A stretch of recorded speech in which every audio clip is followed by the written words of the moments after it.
thyristors. Now, thyristor is not a name of a single device, it is the name of a family of semiconductor devices which is used to control the power in DC and AC system. Uh, this is the name of a family in which some components like SCR, TRIAC, DAC, UJT, etc. are covered, and these are used to control power in DC and AC system. Now, what is the meaning of control of power in DC and AC system? Like, we want to control the speed, we want to control the speed of DC motor or AC motor, or like any other load. We use the semiconductor devices to control the power which is being fed to these machines. So that power is controlled by using thyristor devices. Like, you are using a fan regulator in your home. That fan regulator is basically uses basically a thyristor, which is a triac. So the thing which is to be cleared is that thyristor is not a single device; it is a family of devices, and many components are covered in this thyristor.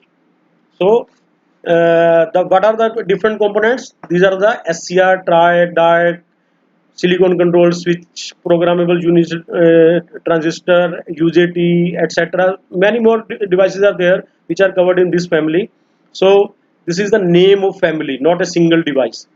So, now SCR is the main component which is used in thyristor, and SCR is so widely used in different applications. The name thyristor is sometimes used for denoting the SCR only. So if we say thyristor, that name may be used for SCR, because SCR is so widely used. We use the name thyristor for SCRs. Now, from where this name comes from, the thyristor? Actually, before the invention of these semiconductor devices, vacuum tubes were used, and in vacuum tubes there was a component called thyratron. There was a component called thyratron. This thyratron was having the characteristics similar to thyristors. So, and thyristors were made with the technology used in transistors, that is semiconductor technology, that is solid state technology. So, combining the thyratron and transistor, this name was derived from thyratron. This the beginning of the name was taken TH by R, and from the transistor, the end of the component, this family was used. The name of family was used, ISTOR. So combining these two, thyratron and transistor, it becomes thyristors. So the name comes from the thyratron and transistor. Now, what components are covered in thyristor? Thyristors are having thyristor devices are having three or more PN junctions. So most of the, there are some exceptions also, but most of the components used in thyristor are having three or more PN junctions. Now UJT is exception in this. UJT is thyristor device, but it is having only one junction. So, but most of the components or devices used in thyristor are having three or more PN junctions. Now, what are the other characteristics? It should have one on and one off state. Basically, these thyristors are used for switching on and off the power. These are used for switching on and off the power. So, the thyristor, the devices which are covered in thyristor should have two stable states, that is on state and off state, and we should be able to switch from one state to another by using these components. Now, the basic component which is most likely you will be using is SCR. The SCR is a component which can handle a lot of power. So, what is the construction of SCR? You can see here. The SCR is four layer device. This is 1, 2, 3, 4. P, N, P, N. This is a four layer device which forms three junctions, 1, 2, 3, J1, J2, J3. This P N forms one junction, J1. This N and P forms another junction, J2. And this P and N forms the third junction, that is J3. So it is four layer device with three junctions. There are three terminals, anode, cathode and gate. So this is SCR, this is the construction of SCR. This is the simplified form of SCR, the constructional view of SCR, but practically these SCRs can have different shapes. So one type of shape is this. This is the shape of stud. So it can be in the form of a stud or any other shape also. It can be of any other shape also, but it can be in the shape of stud or any other shape. But basically it contains these four layers and three junctions. And this is the symbol of this SCR. This is the symbol of SCR. Now if you forget this gate, now in this symbol you can compare this symbol with symbol of diode. The only difference you will see is only of this gate. Now if you forget this gate, now you will see that it is basically a diode. Now what is the function of gate then? Gate provides the control uh, property in this SCR. You can control the power by using the gate signal. This is the only difference in the diode and SCR. Working of the construction is different, but working of diode and SCR is the only this difference is only this gate. If you forget this gate, it is a diode. Now this by giving the gate signal to this SCR, you can control the output voltage or control the power which is being fed to the different devices. Now these are the practical SCRs or thyristors. Many type of thyristor can have these type of designs. So these are the practical designs of SCRs. You can see these designs in market. These are available. Now these are another designs which are available for the different thyristors. These can be your triacs. These can be SCRs and other components. So there can be many type of designs. There is no single design, not a single design. So what is the working of this SCR? Now we are going toward the trying to understand the working of these SCRs. So this is a four-layer device, PN. This is a four-layer device. Three terminals are there: anode, cathode, and gate. Now let us start. Uh, Let us bias this SCR. I am going to forward bias this SCR by using a variable power source. So if we connect a variable voltage source in series with some current limiting resistor, and I connect these two things like this. This is a variable voltage source. Now anode is positive and cathode is negative. Now gate is left open. For now gate is left open. Now what will happen then? Now this positive terminal is connected to p-type semiconductor and negative comes from here, and this n-type semiconductor is having negative. So this p-n junction is forward bias. We can say this p-n junction is forward bias. Junction J1 is forward biased. Similarly, if we see junction J2, you can see the positive supply is coming from this upper terminal or anode terminal, negative supply is coming from lower terminal to this p-type semiconductor, positive to this n-type semiconductor. You can see this junction J2 is reverse biased.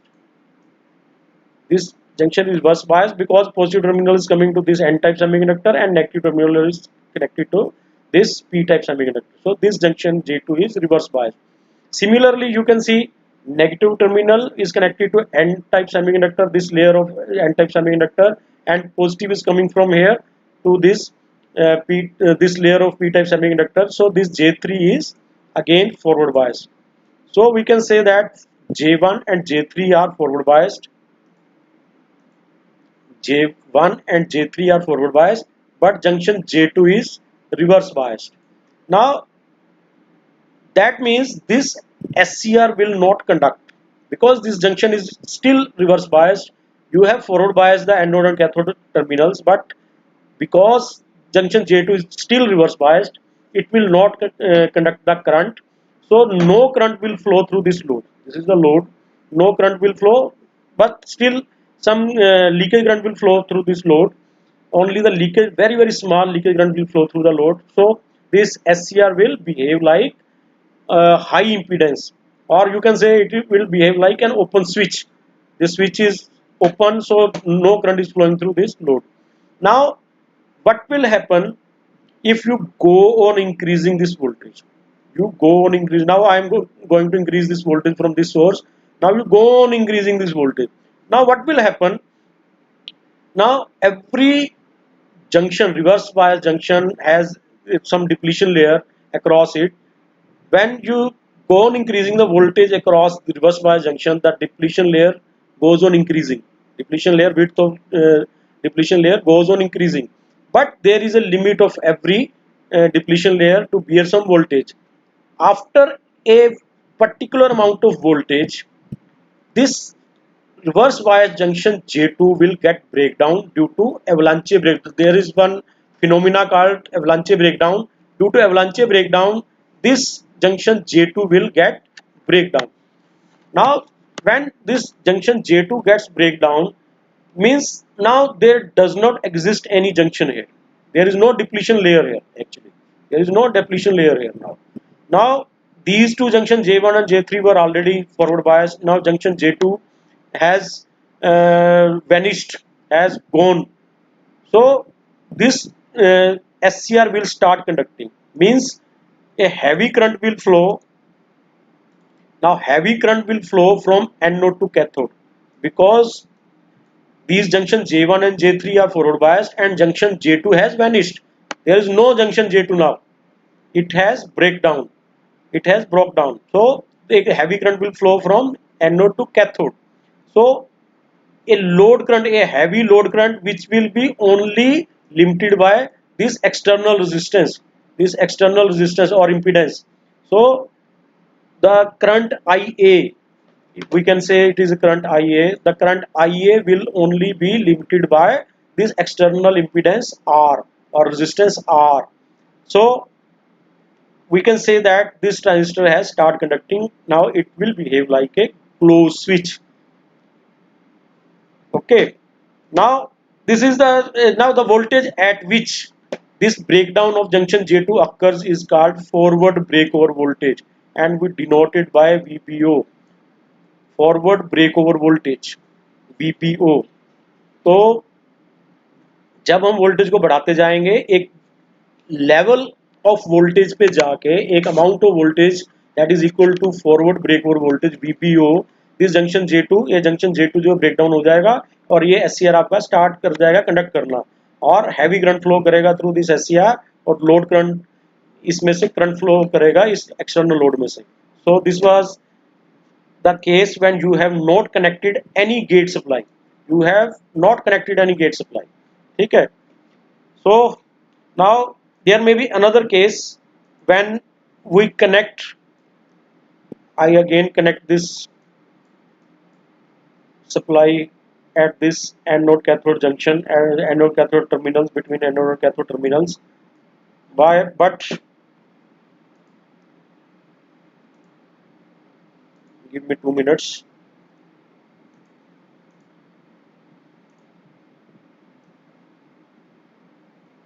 Now I have connected this supply again. This is variable voltage supply and this is same resistance R.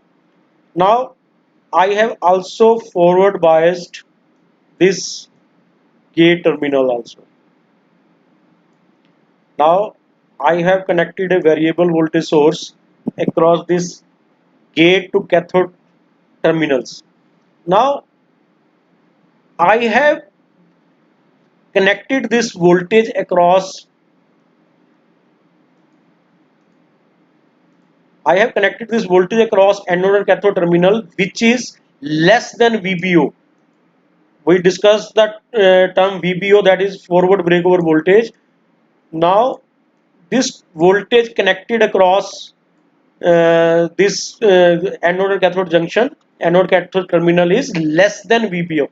Means it cannot turn on the thyristor without the gate current. It cannot turn on the SCR, or J2 cannot be broken, broke down. This junction J2 cannot be broken down at this voltage, because this voltage is less than the forward breakover voltage.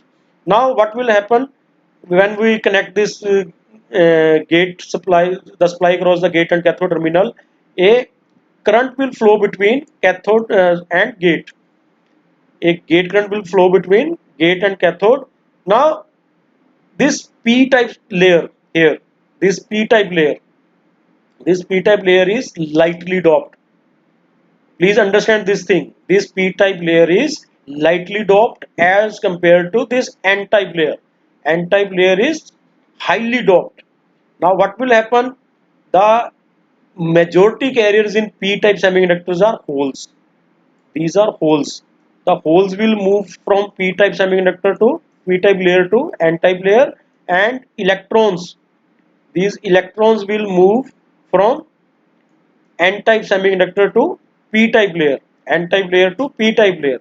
But as the this p-type layer is lightly doped, small number of holes will go to n-type layer. But as the n-type layer is highly doped, a large amount of electron will reach this p-type layer. You understand? Because it is lightly doped, small amount of holes will go to this n-type layer, but due to heavily doped n layer, large amount of electrons will cross this J3 junction and reach this p layer.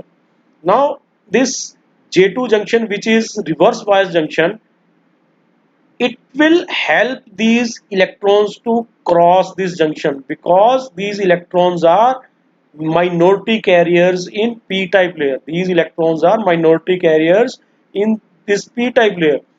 Now reverse bias junction helps the minority carriers to cross through it.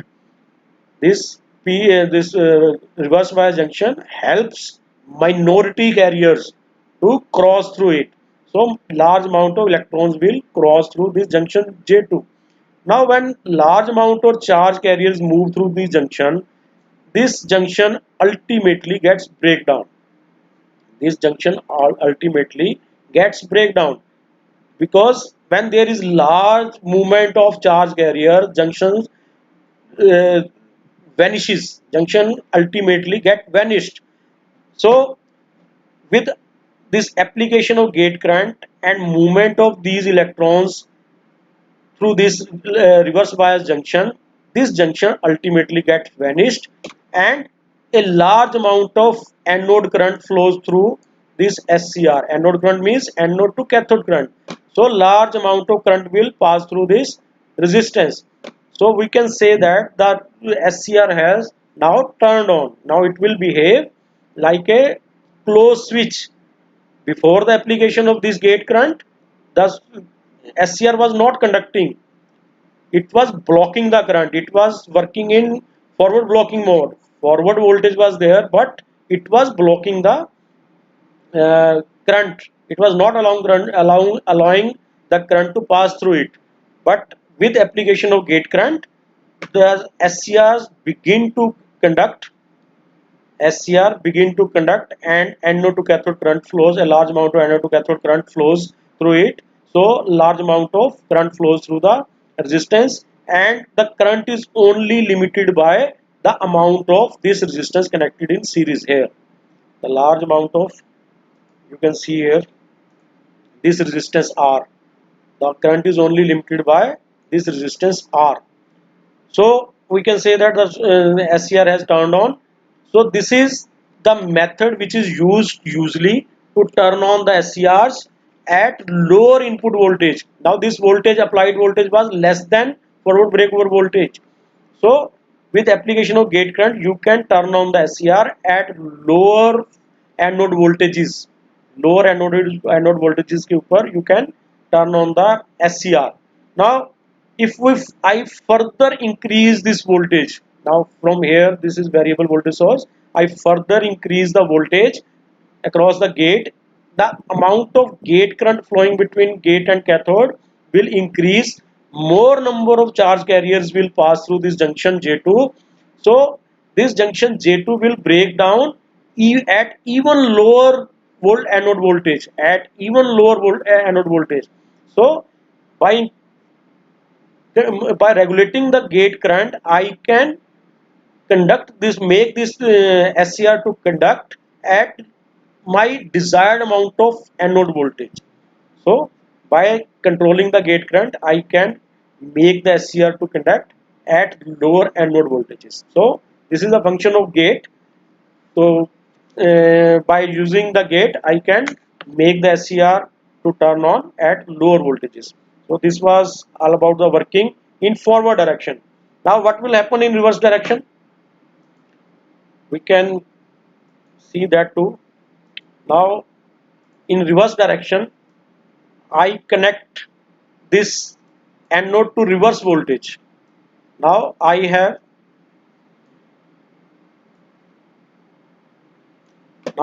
connected this anode to negative and cathode to positive, and this is external resistance R, and this is also a variable voltage. Now gate is not used in this reverse direction because it is not normal working mode of this SCR. Will not be used. So this negative terminal is connected to this P and positive is connected to this N. This junction J1 will be reverse biased because negative is here and positive is here. P is connected to negative, N is connected to positive. This junction will be reverse biased. Similarly, this junction J2, this negative is connected to this N terminal and this positive is connected to this P terminal. This positive is connected to this P terminal. So this junction J2 will be forward biased.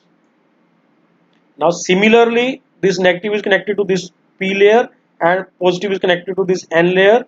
So this junction J3 will be reverse biased.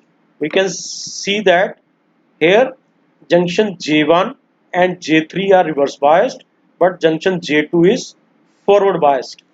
So the SCR will not conduct in reverse direction because two of the junctions out of three, two of the junctions are not conducting, they are reverse biased.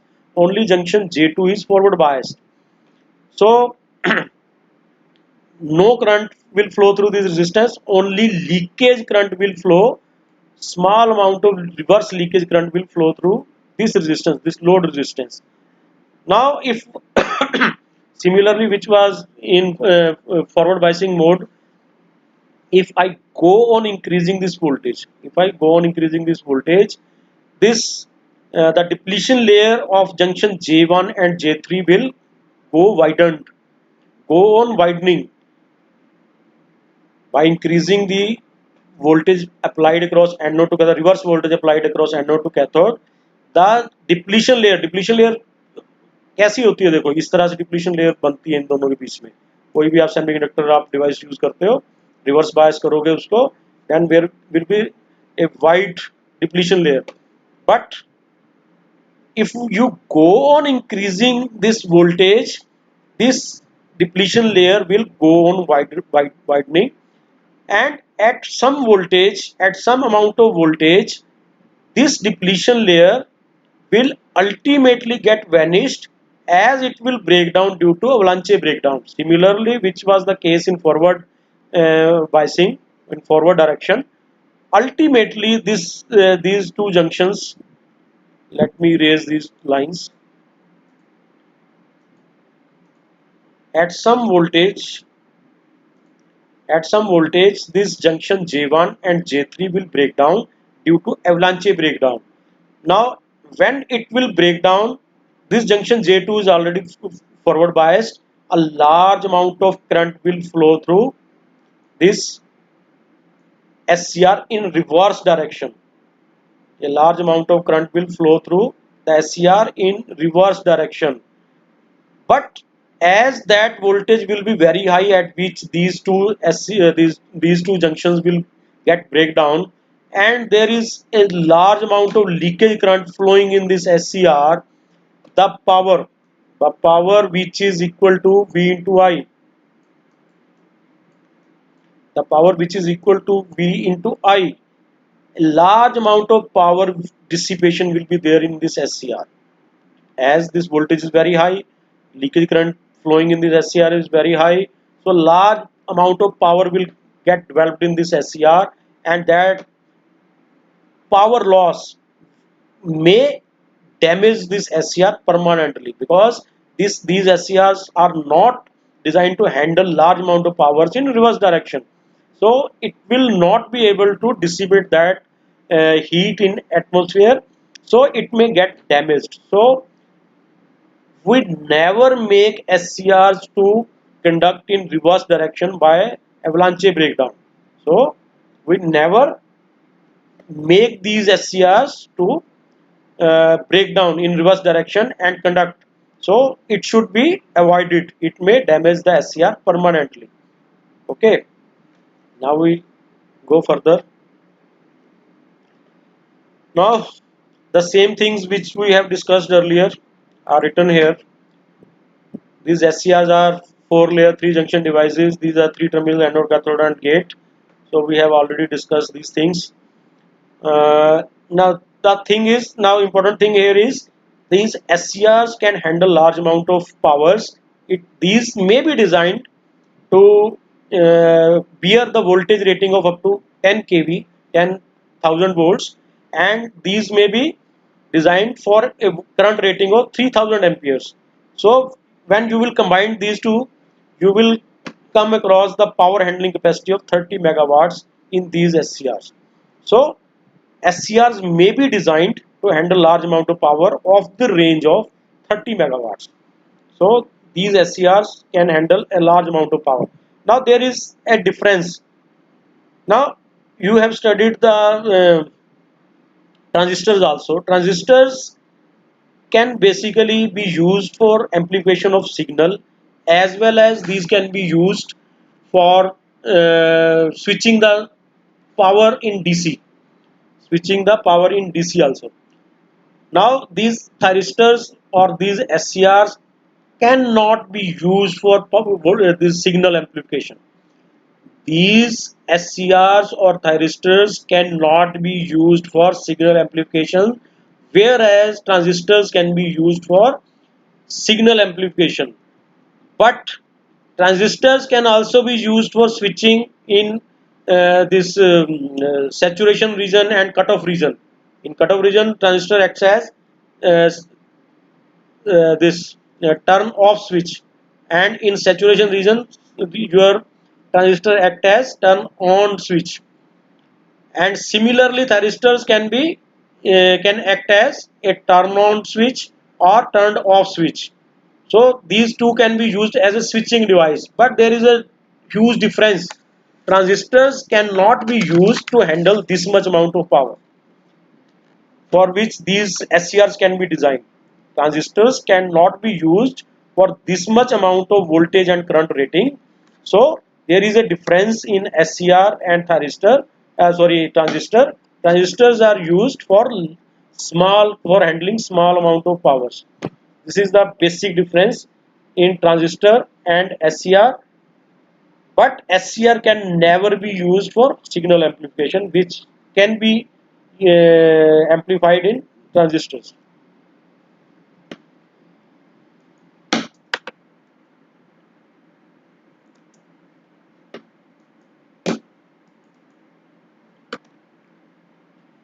Now, why SCRs are called SCRs? The full form of SCRs is silicon controlled rectifier. Now, silicon material is used for manufacture of SCRs. Why silicon material is used? Silicon is having better thermal stability as compared to other the semiconductor materials like germanium and other semiconductor materials. So SCR is used because it is having large more thermal stability as compared to other semiconductor devices. So semiconductor is this silicon is used for SCRs, for manufacture of SCRs, and these SCRs are controlled rectifiers. Why controlled rectifiers? Because it has gate and you can control the amount of power which is being fed to any load. You can control the amount of power which is being fed to load. So SCRs are controlled rectifier. The control is in your hand. You can control how much amount of power you want to provide to your load. But as you know, diodes are uncontrolled rectifiers. There is no gate terminal. When you forward bias your diode, it will conduct, it will give power to the load. But in SCR, if when you forward bias the SCR, the working of the SCR we have already discussed, and in that discussion we saw that the SCRs, when these are forward biased, they don't start conducting immediately. When you give gate signal to that SCR, the SCR starts conducting at that moment only. So SCRs are controlled rectifiers. With forward biasing of SCRs only, they don't conduct. They will start conducting when you will give gate signal to these SCRs. So the control is in your hands. This is the reason why these are called controlled rectifiers. But diodes are uncontrolled rectifiers.